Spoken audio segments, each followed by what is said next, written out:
بھی وحدہ لا شریک ہے، اور یہاں جو لفظ ذکر ہوا ہے وہ بھی واحد کا ہی لفظ ذکر ہوا ہے۔ بعض اوقات تو ہوتا ہے نا کہ اللہ رب العزت اپنے لیے انا کا لفظ مثلا استعمال فرما دیتے ہیں، ہم وہ جمع کا لفظ استعمال کر دیتے ہیں، لیکن یہاں تو جمع کا لفظ بھی استعمال کوئی نہیں ہوا، تو ربی کا لفظ واحد کا لفظ استعمال ہوا ہے۔ تو پھر آگے ارجعون، یہ جمع کیسے آ گیا؟ تو یا تو یہ اصل میں فعل کی تکرار ہے، اور فعل کی تکرار کو جو ہے تو اس کو اس انداز میں ذکر کر دیا کہ اصل یوں ہے کہ رب ارجعنی ارجعنی ارجعنی، یا اللہ واپس کر دے واپس کر دے واپس کر دے، دنیا میں ایک دفعہ تو بھیج دے یا اللہ واپس۔ تو یہ فعل کی تکرار کو جو ہے جمع کے ساتھ ذکر کر دیا ارجعون۔ اور یا پھر یہ دنیا میں نہیں مانتے تھے اللہ کو رب، دنیا میں اللہ رب العزت کے ساتھ شریک بناتے تھے، دنیا میں اللہ کی وہ قدر جو ہونی چاہیے وہ نہیں کرتے تھے۔ اب یہاں پر اب جب سارا کچھ سامنے آ چکا ہے نا، تو اب جو ہے رب کے لیے تعظیم کے لفظ استعمال کر رہے ہیں، ارجعون جمع کا لفظ تعظیم کے لیے استعمال کر رہے ہیں کہ یا اللہ آپ واپس بھیج دیجئے، تو جمع کے لفظ استعمال کر رہے ہیں تعظیم کے لیے۔ لعلی اعمل صالحا، یا اللہ ایک دفعہ دنیا میں تو اگر واپس بھیج دینا تو شاید پھر تو وہاں پر نیک کام کروں گا جس کو میں چھوڑ کے آیا ہوں۔ کلا، اللہ فرماتے ہرگز نہیں، انہا کلمۃ ہوا قائلہا، یہ بس ایک بات ہی ہے کہ جو یہ کہتا ہے۔ وَمِن وَرَائِهِمْ بَرْزَخٌ، اب یہ واپسی ہونے والی کوئی نہیں، یہ کہتا ہے کہ ایک دفعہ مجھے دنیا میں واپس بھیج دو، لیکن نہیں، دنیا میں واپسی کوئی نہیں ہونی، بلکہ کیا ہونا ہے، ان کے پیچھے اب برزخ ہے،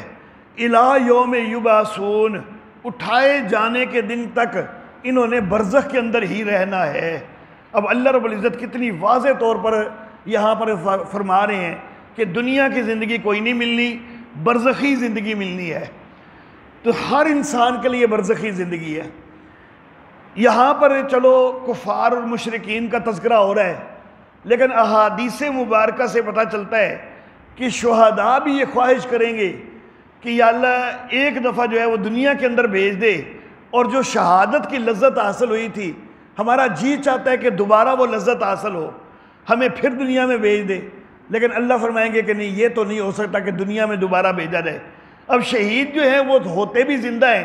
لیکن وہ یہ خواہش کر رہے ہیں کہ یا اللہ ایک دفعہ زندہ کر دے، گویا کہ وہ جو زندگی ہے وہ دنیا کی زندگی سے ہٹ کر ہے نا۔ اگر وہ دنیا والی زندگی ہے تو پھر وہ یہ خواہش کیسے کر رہے ہیں کہ یا اللہ ایک دفعہ دنیا کی زندگی دے دے؟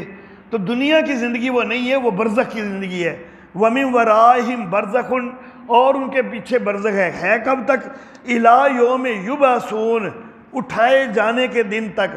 اور یہ جو اٹھائے جانے کا دن ہے یہ قیامت کا دن ہے، جیسا کہ اسی سورہ مبارکہ کی آیت نمبر 15-16 کو دیکھیے کہ ثُمَّ إِنَّكُمْ بَعْدَ ذَلِكَ لَمَيِّتُونَ، پھر تم سب نے اس کے بعد مر جانا ہے۔ ثُمَّ إِنَّكُمْ يَوْمَ الْقِيَامَةِ تُبْعَثُونَ، پھر تم نے قیامت والے دن اٹھایا جانا ہے، اور قیامت والے دن تک سارے انسانوں کے لیے برزخ کی ہی زندگی ہے، دنیا کی زندگی کوئی نہیں ہے۔ فَإِذَا نُفِخَ فِي الصُّورِ، جس وقت سور پھونکا جائے گا، فَلَا أَنْسَابَ بَيْنَهُمْ، نہ ہی کوئی آپس کی قرابتیں اس دن ہوں گی، اور نہ ایک دوسرے سے پوچھ سکیں گے، کوئی ایک دوسرے سے سوال بھی کوئی نہیں کرے گا تیرا کیا حال ہے تو تیرا کیا حال ہے۔ فَمَنْ ثَقُلَتْ مَوَازِينُهُ، بشارت جس کے تول بھاری ہو گئے، جس کے اعمال نامے بھاری ہو گئے، نیکیوں کا پلڑا بھاری ہو گیا، تو وہ لوگ تو ہیں فلاح پانے والے۔ وَمَنْ خَفَّتْ مَوَازِينُهُ، تخویف، اور جن کے تول ہلکے ہو گئے تو یہ وہ لوگ ہیں کہ جنہوں نے اپنے آپ کو خسارے کے اندر ڈالا،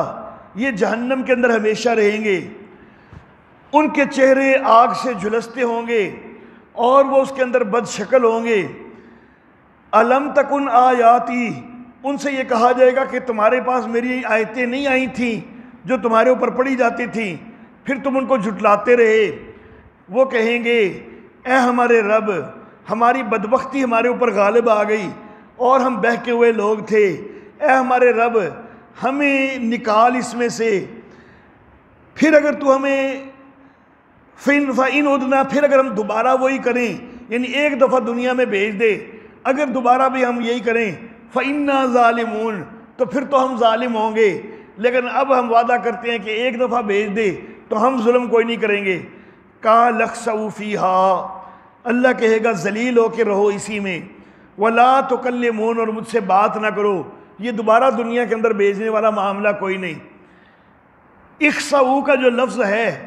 عرب لوگ یہ کتے کو دھتکارنے کے لیے استعمال کرتے ہیں، تو اس لیے یہ ان کی ذلت اور رسوائی کی طرف اشارہ ہے کہ ان کو کتوں کی طرح دھتکار دیا جائے گا۔ انہ کان فریق من عبادی، میرے بندوں کی ایک جماعت تھی، وہ یہ کہا کرتے تھے ربنا آمنا فاغفر لنا، اے ہمارے رب ہم ایمان لائے، ہم کو بخش دے، ہمارے اوپر رحم فرما دے، تو بہتر رحم کرنے والا ہے۔ وہ جو جماعت تھی جو میرے نیک بندوں کی تھی،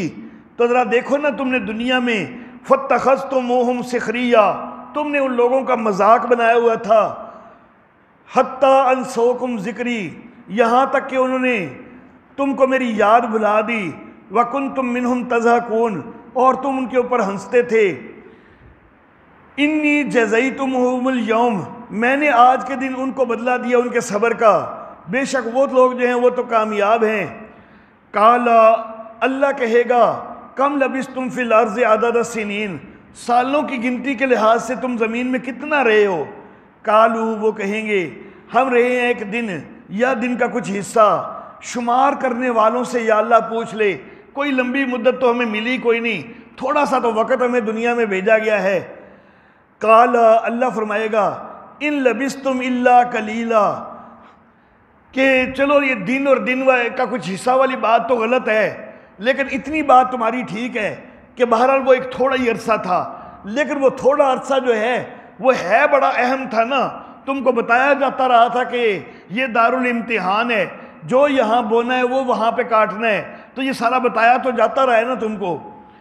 تو رہے تو واقعی تم تھوڑا ہی ہو۔ لو انکم کنتم تعلمون، لیکن اس وقت اگر تمہیں اس کی سمجھ ہوتی کہ یہ تھوڑی زندگی جو ہے یہ بڑی اہمیت والی ہے۔ افا حسبتم انما خلقناکم عبثا، تم نے کیا یہ خیال کیا کہ ہم نے تم کو فضول بنا دیا ہے؟ تو وہ جو تھوڑی زندگی میں بنایا تھا تو فضول تو نہیں نہ بنایا تھا، تو یہ دنیا کی زندگی میں ابھی بھی سب کو سوچنا چاہیے نا کہ اللہ نے ہمیں اگر بنایا ہوا ہے تو کیا فضول بنا دیا ہے؟ کیا تم نے ہماری طرف لوٹ کے نہیں آنا؟ فتعال اللہ الملک الحق، حاصل و دعوی صورت، حاصل و دعوی صورت، پس بلند ہے اللہ جو سچا بادشاہ ہے، لا الہ الا ہو،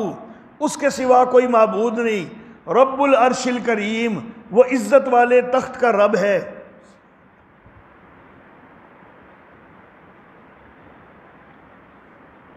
الحمدللہ،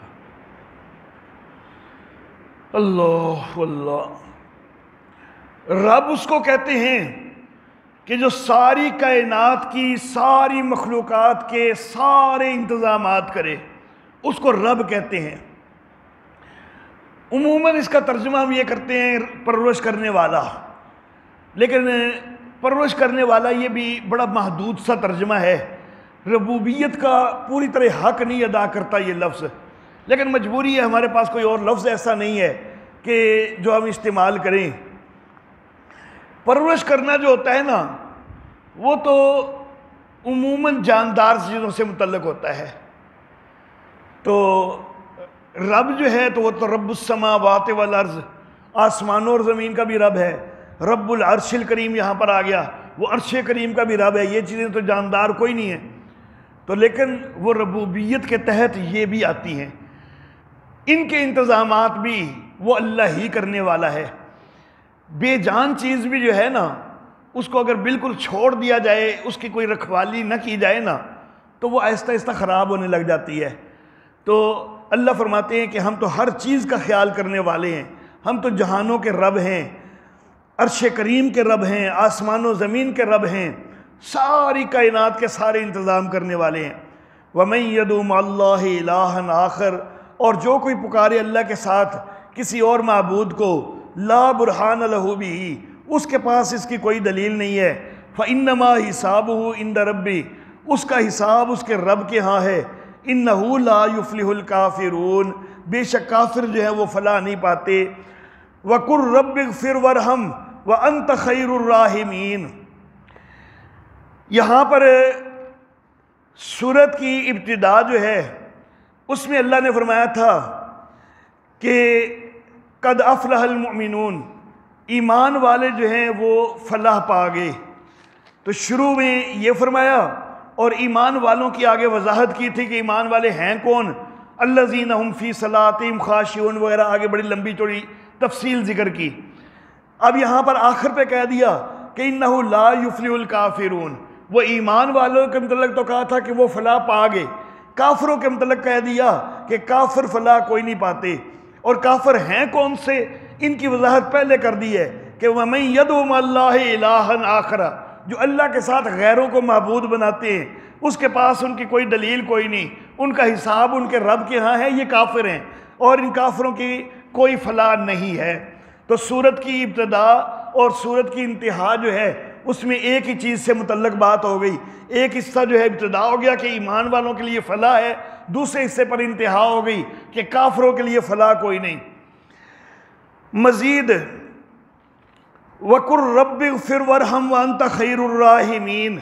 اس سے تھوڑا پہلے آیت نمبر 109 کے اندر آیا ہے، اللہ نے ایک جماعت کی تعریف کی ہے کہ اِنَّهُ كَانَ فَرِيقٌ مِّنْ عِبَادِي، میرے بندوں کی ایک جماعت تھی، یقولون، جو یہ کہتے تھے ربنا آمنا فاغفر لنا وارحمنا وانت خیر الراحمین۔ تو اے نبی آپ بھی انہی بندوں کی طرح دعا کیجئے نا، وہ بھی جس طرح کہتے ہیں کہ ربنا آمنا فاغفر لنا، تو آپ بھی کہیے رب اغفر، وہ کہتے ہیں ورحمنا، آپ بھی کہیے ورحم، وہ کہتے ہیں انت خیر الراحمین، آپ بھی کہیے انت خیر الراحمین۔ تو نیک بندوں کا تو طرز ہے، تو اے نبی آپ بھی اسی طرز کے مطابق جو ہے وہ دعا کیجئے۔ الحمدللہ سورۃ المؤمنون مکمل ہو گئی۔